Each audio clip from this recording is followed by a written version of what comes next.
Oke, selamat malam semua. Malam. Kita akan memasuki ke pertemuan ke-6 dengan materi peran strategis sektor jasa UMKM di Indonesia menurut Tambunan 2021. Sebelum memasuki materi, saya akan memberikan 3 pertanyaan post-test.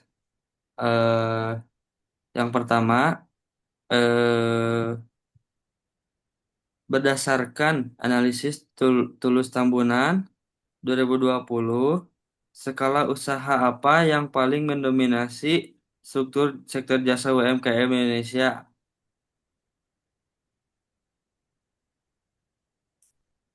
Lanjut, yang kedua, mengapa sektor jasa UMKM Indonesia seringkali disebut sebagai katup penyelamat atau safety net bagi perekonomian di Indonesia, perekonomian nasional?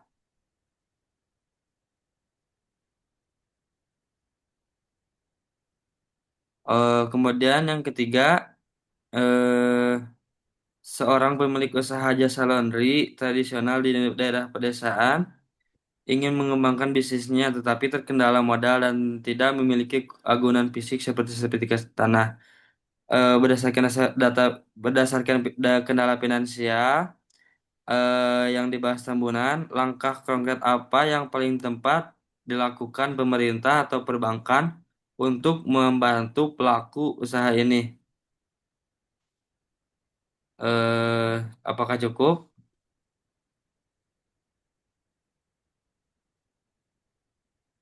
Oke, cukup.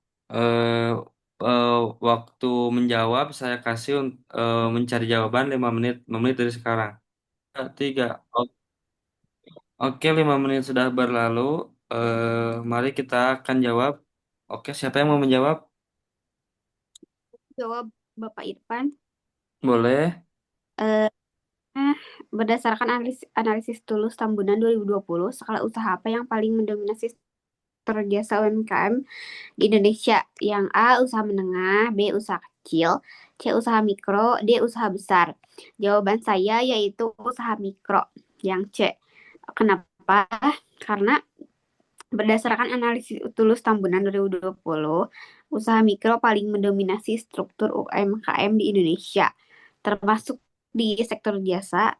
Mayoritas UMKM berada di skala mikro dengan omset kurang lebih 300 juta per tahun dan dikelola secara perorangan atau keluarga seperti warung, jasa laundry, tukang jahit, dan pedagang kaki lima. Mungkin seperti itu, Pak, jawaban dari saya.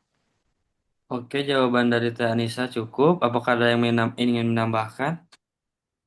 Agree, Pak.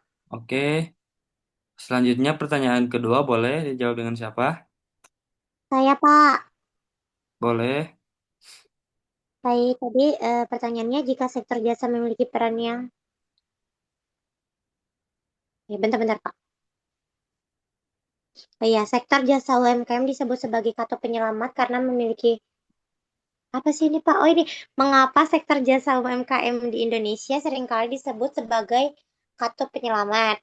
Nah, jawabannya, sektor jasa UMKM disebut sebagai kata penyelamat karena memiliki karakteristik pada karya atau labor intensif dan memiliki hambatan masuk pasar yang sangat rendah baik dari segi kebutuhan modal maupun persyaratan regulasi. Ketika perekonomian makro mengalami guncangan atau terjadi rasionalisme atau bisa kita sebut PHK di sektor industri formal, sektor jasa informal seperti perdagangan enceran, kuliner, dan jasa perorangan mampu menyerap limpah tenaga kerja tersebut secara cepat. Dengan demikian, sektor ini berfungsi meredam lonjakan angka pengangguran terbuka dan mencegah kemiskinan ekstrem. Itu, Pak. Oke, cukup jawabannya. Apakah Teh Anissa cukup?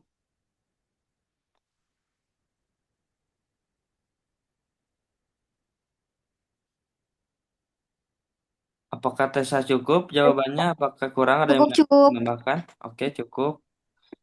Kemudian pertanyaan yang ketiga, pemilik usaha boleh. Siapa yang ingin menjawab?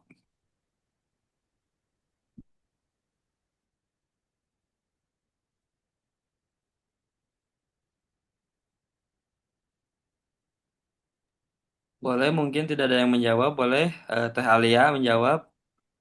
Baik, nomor 3, jawabannya, seseorang memiliki, bentar Pak, tadi soalnya seorang pemilik usaha jasa laundry tradisional daerah pedesaan ingin mengembangkan bisnisnya tetapi berpendalaman modal dan tidak memiliki gudang fisik.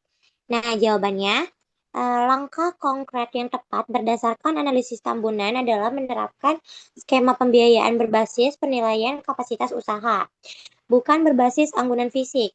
Pemerintah dapat memfasilitasi integrasi pelaku usaha ini ke dalam platform vintage P2P lending yang legal atau mengoptimalkan program kredit usaha rakyat yang atau yang bisa kita sebut KUR. Mikro tanpa angguran tambahan, secara simultan lembaga keuangan wajib menyediakan pendampingan untuk mendigitalisasi pencatatan transaksi keuangan tersebut ketika arus cash atau cash flow usaha terekam secara digital. Resiko asymmetric information berkurang sehingga usaha laundry tersebut menjadi layak mendapatkan pembiayaan formal atau bankable. Gitu, Pak. Oke, jawabannya cukup. Apakah eh, Mbak Andisa cukup? Cukup. Oke, agree ya. Oke, pertanyaan sudah selesai. Teh Alia betul berapa? Betul 3, Pak. Teh Anissa betul berapa? 3. Oke, Teh Tessa betul. Oh, tiga ini ada di chat. Boleh. Terima kasih, Tessa. Oke, sebelum masuk pertanyaan selesai, kita masuk ke materi. Peran strategis sektor jasa UMKM di Indonesia. UMKM bukan sekadar pelengkap, melainkan tulang punggung perekonomian. Berdasarkan analisis Tambunan 2020, sektor jasa dalam UMKM memiliki keunikan tersendiri atau kartu penyelamat. Eh, ada sektor jasa seperti perdagangan eceran, kuliner, transportasi, dan jasa perorangan adalah penyerap tenaga kerja terbesar, terutama bagi masyarakat yang kehilangan pekerjaan di sektor formal. Yang kedua, ada karakteristik dan tipologi jasa UMKM.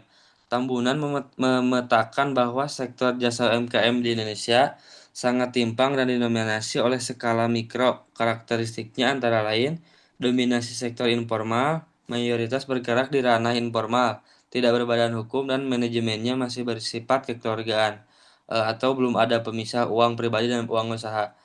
Kemudian rendahnya nilai tambah value add karena skala yang mikro jasa yang ditawarkan cenderung standar dan replikatif atau mudah ditiru sehingga tingkat persaingan di pasar sangat tinggi.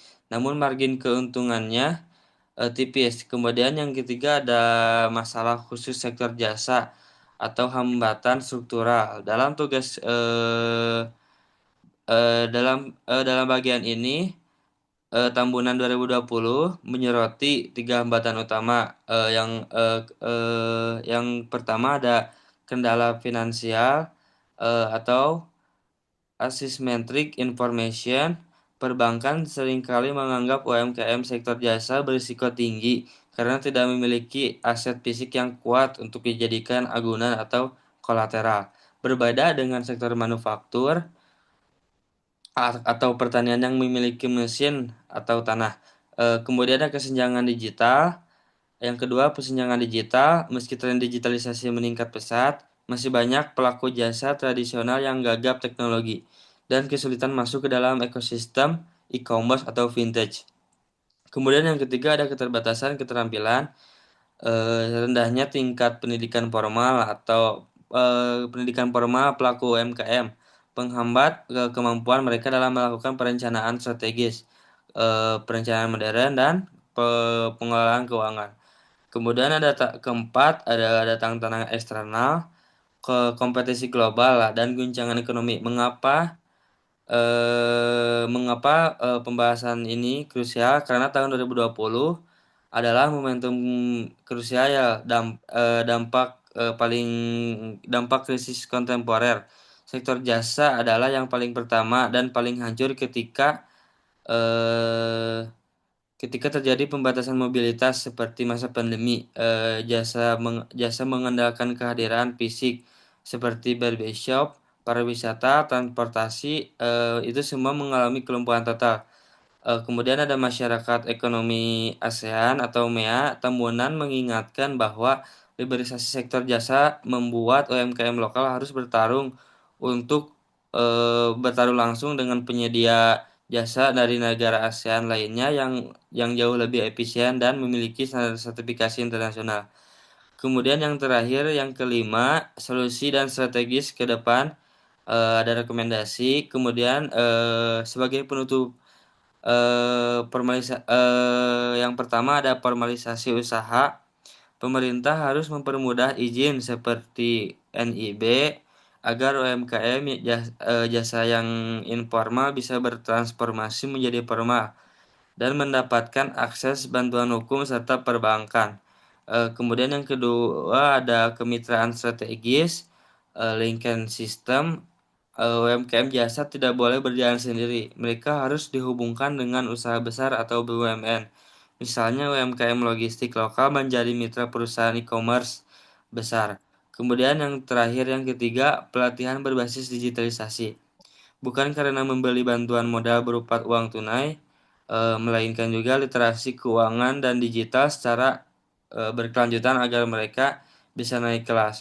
Mungkin itu poin-poin inti dari materi saya. Bila ada pertanyaan, boleh. Siapa yang mau bertanya? Saya Pak. Boleh. Teh Alia bertanya. Pertanyaannya, mengapa Prof. Bentar Pak.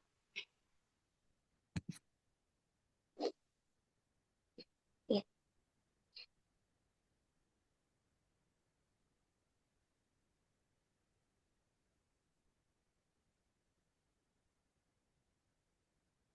bentar Pak, nge-lag Pak sinyal saya Pak.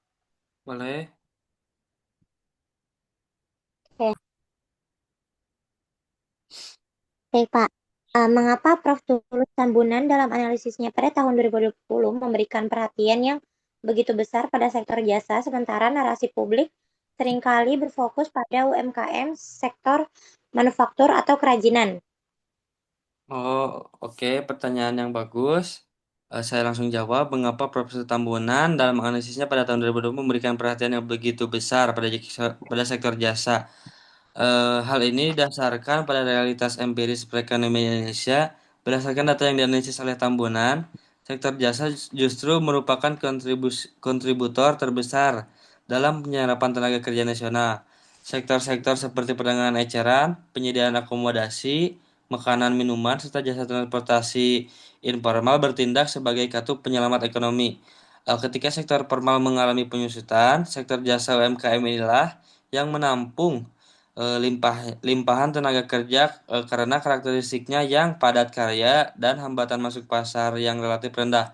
Oleh karena itu, stabilitas sektor jasa UMKM berkorelasi langsung dengan tingkat kesejahteraan masyarakat bawah. Mungkin itu jawaban dari saya.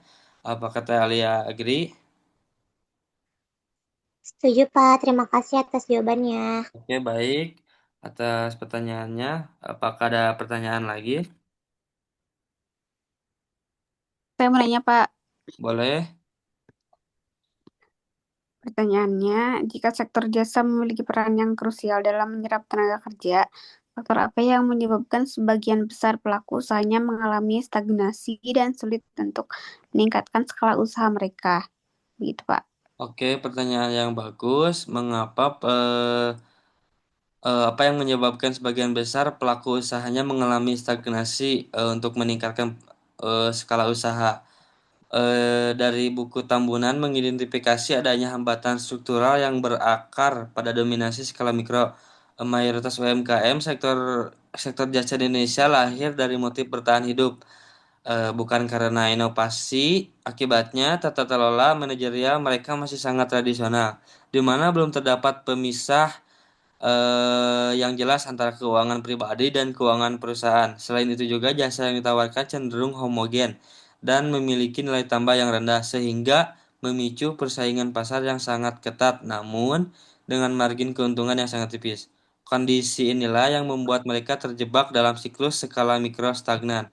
Menurut saya begitu mungkin dari jawaban Teh Anissa. Apakah cukup? Cukup, Pak. Terima kasih. Oke, pertanyaan tidak ada pertanyaan lagi mungkin? Tidak ada. Halo Pak, Tidak, Pak. masih mau menanyakan Pak? Oke, terima kasih. Sebelum penutup kita mari proses terlebih dahulu. Yang pertama, analisislah kaitan antara kebijakan integrasi pasar seperti masyarakat ekonomi ASEAN atau MEA dengan kondisi mayoritas SDM sektor jasa UMKM Indonesia yang berpendidikan rendah terhadap keberlangsungan UMKM jasa lokal. Saya tulis di kolom chat. Lanjut.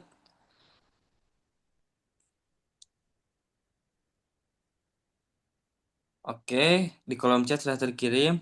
Kemudian yang kedua, jika pemerintah hanya berfokus memberikan bantuan modal langsung berupa uang tunai kepada pelaku UMKM,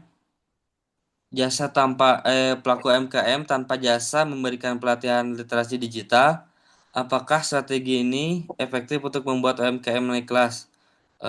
Menurut pandangan Tambunan 2020, berikan alasan Anda. Ini saya juga tulis di chat. Kemudian nomor tiga, bagaimana sebagai seorang konsultan manajemen, rancanglah sebuah program kerja atau model kemitraan linkage system yang konkret antara sebuah perusahaan e-commerce besar, usaha besar dengan UMKM jasa logistik lokal di daerah terpencil agar UMKM tersebut bisa berkembang. Saya juga tulis di chat untuk jawaban. Saya kasih kesempatan 5 menit untuk mencari jawaban. 5 menit dari sekarang. Oke, 5 menit sudah berlalu. Dari tiga pertanyaan tadi, siapa yang mau menjawab nomor satu?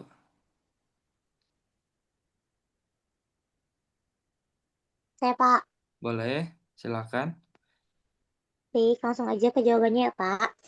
Terdapat kaitan kausalitas yang negatif dan signifikan antara liberalisasi pasar jasa atau MEA dengan rendahnya kualitas SDM domestik, yaitu hambatan internalnya, rendahnya tingkat pendidikan formal yang menyebabkan pelaku UMKM jasa lokal mengalami keterbatasan dalam penguasaan teknologi informasi atau kesenjangan digital dan ketiadaan sertifikat profesi yang diakui secara internasional.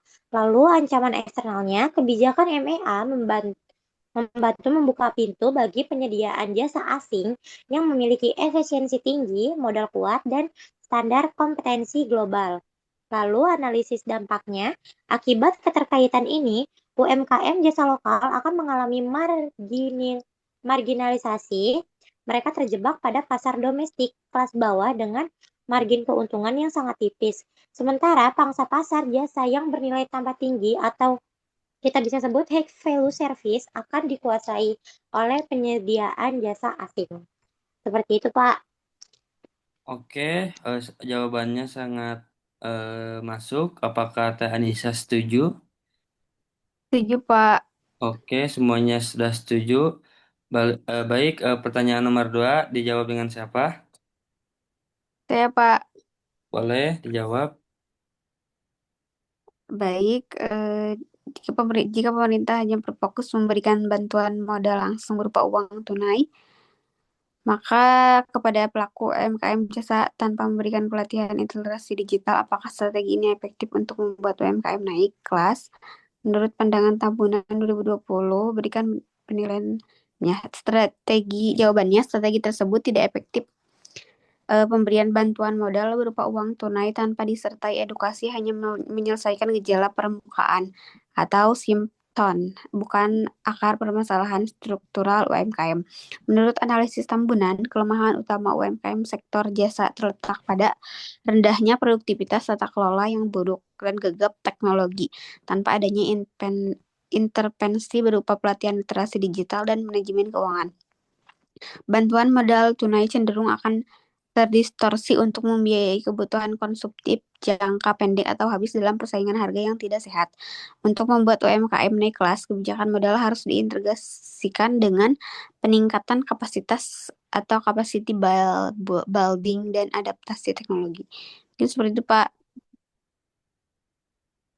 Baik, jawaban Teh Anissa cukup baik. Apakah Teh Alia setuju? Setuju, Pak. Oke, untuk pertanyaan terakhir bisa dijawab dengan siapa?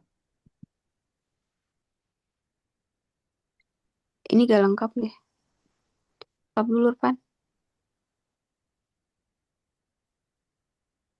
Tiga. Boleh, siapa yang mau menjawab? Saya mau jawab, Pak. Boleh, silakan. Sebagai seorang konsultan manajemen, rancanglah model program kerja linkage sistem kontrak antara sebuah perusahaan e-commerce besar dan UMKM, jasa logistik.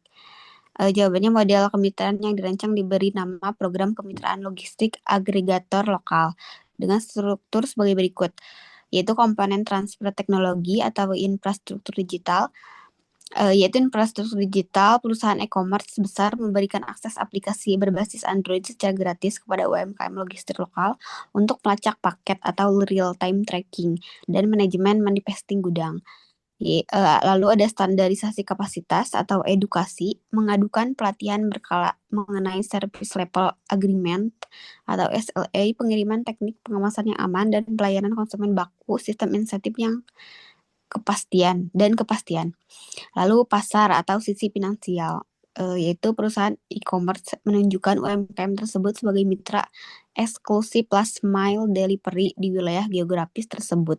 UMKM mendapatkan kapasitas volume kerja sedang besar menghemat biaya investasi gudang dan armada di daerah terpencil. Dengan model ini, UMKM mengalami peningkatan skala usaha atau scale up dari segi teknologi maupun pendapatan. Mungkin seperti itu, Pak, jawaban dari saya. Oke deh, jawaban Teh Anissa itu sangat bagus. Apakah Teh Alia ada yang menambahkan? Apa cukup? Cukup, Pak. Oke, sebelum penutup, Teh Alia betul berapa? 3, Pak. Oke, betul tiga. Teh Anissa betul berapa? 3. Oke, betul tiga. Oke, terima kasih semuanya. Materi, kemudian proses pretest sudah saya sampaikan. Pertanyaan juga sudah saya jawab. Oke, terima kasih semuanya. Selamat malam.